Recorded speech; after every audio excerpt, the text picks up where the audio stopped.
What if I told you that a couple of hosters from Canada not only had the most ambitious ideas in the zombies community, but that they were also the most skilled duo in the game, and now they have absolutely nothing to show for it?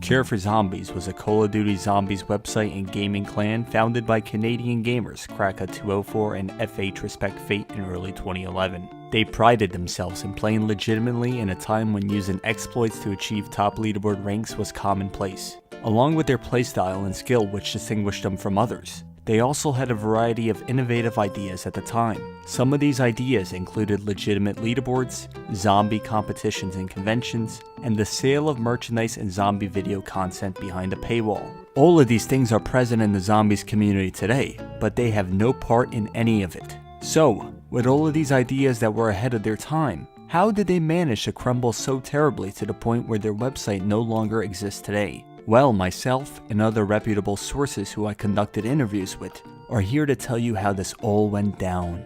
There was a small number of official C4Z members back in the day, but prominent players on the clan included the infamous C4Z Zeus Cannon. And before his fame on YouTube, the RelaxingEnd posted on the C4Z forums and also promoted the website on his Xbox bio, which was the equivalent to posting it on your Twitter back in the day. The only problem was that RelaxingEnd also promoted C4Z's rival site, CodNaziZombies.info, known for having members who exploited glitches for high rounds. This of course caused some controversy in the community. Having both sites in your bio was like saying you were a Democrat and a Republican. It just didn't add up. This was the first of many instances where RelaxingEnd was a contrarian for the sake of being one. How confident were you that Cure4Zombies would take off and resonate with the community? Well, I have to say I'm slightly skeptic that it would work. Did you ever meet Cracker204 in person back in the day?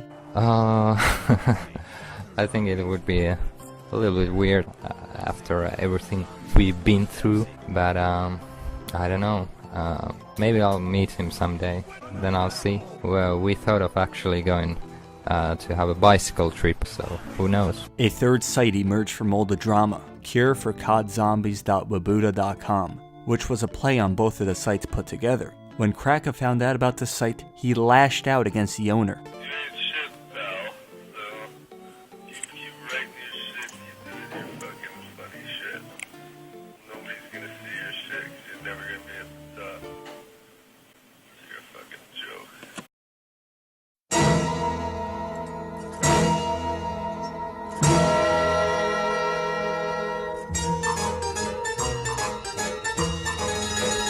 C4Z vigorously defended legitimate play and rejected cheating on all levels. Probably their biggest enemy, apart from CodNaziZombies.info, was NobleThread, arguably the most infamous glitcher of the 21st century.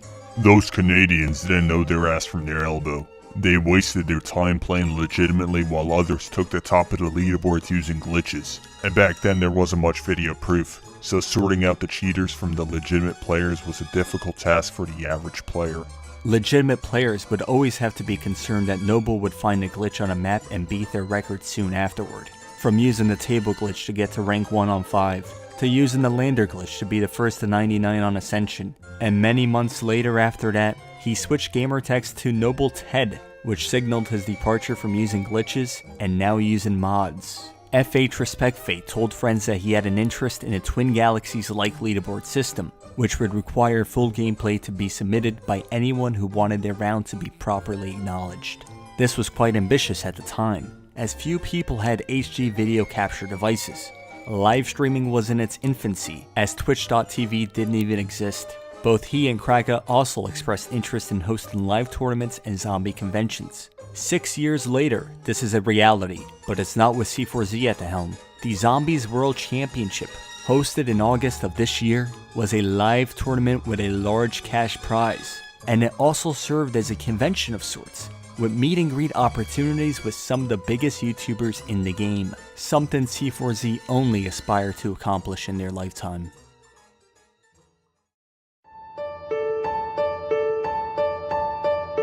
Why did they fail so terribly with building their brand and developing their YouTube channel and website? Well, the secrecy in their high round strategies certainly didn't help them. Well, nowadays, high round gameplay channels are a dime a dozen, right? So there's nothing special about it. But C4Z had it easy in a way.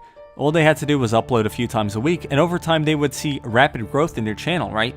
Because guess what? There wasn't many people back then who uploaded content like that, alright? Even RelaxingEnd was very secretive with his strategies. But at least he kept uploading and ventured out into less time-consuming games, right? First from challenges, MW3 Survival, then eventually he branched out to, unboxing videos and all sorts of schlock like that. And, look where he is now. The guys over at C4Z definitely had high ambitions for what they wanted to do with their website and brand. At one point they approached me and asked for my help in developing their brand. And I remember they said that down the line I'd be able to drive over to Winnipeg and collect paychecks for my involvement in the organization. Needless to say, they were a little in over their head, as they couldn't even afford to pay themselves with their operation. They were trying to appeal to the most hardcore of players, which represented the tiniest fraction of the total Zombies player base at the time. Hello everyone, Master here. Some of you know me as Mr. Jake Potts now. Cure4Zombies was a great site for hardcore zombies community, but there wasn't too many of us back then, as you know. Kraka204 told me I was best player ever in Slovakia, so I was definitely a big fan of C4Z Zombies. Like elephant or anything like that.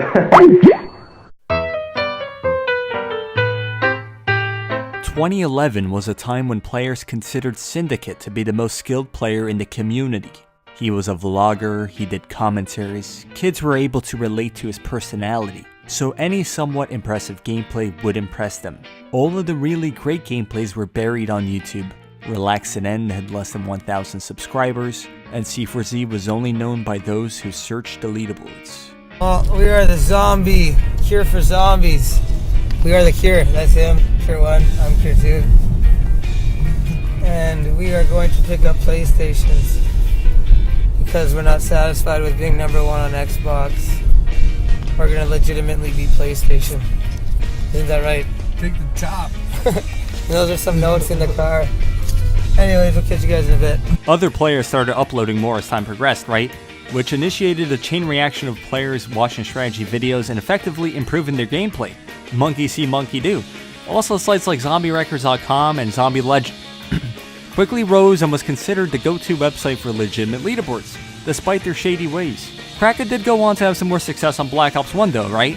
As he played world record games with players like Chongbong shortly before the leaderboards were infiltrated by modders in 2012.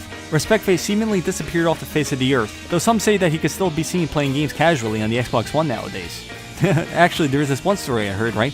At one point, RespectFace's hatred of NobleThread culminated to the point where he threatened to send pictures of his asshole, his own asshole, right, to NobleThread. Very odd choice if you ask me. And they also sold coffee mugs and baby bibs on their website. No wonder their site flopped. Not to mention them charging money for people to see their shitty low-quality videos that didn't even fully reveal the strategies. Holy jumpin' George, how embarrassing.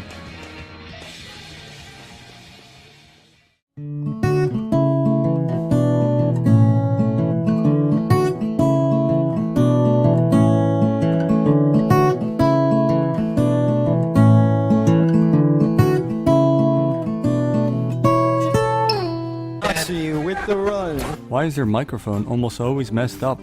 Either their mic just doesn't work at all, or if you're lucky, the audio's all distorted. So yeah, high round strategies, if they could even be cult strategies nowadays, are utilized by so many people that the novelty of getting high rounds and feeling some sense of accomplishment for doing so have totally worn off.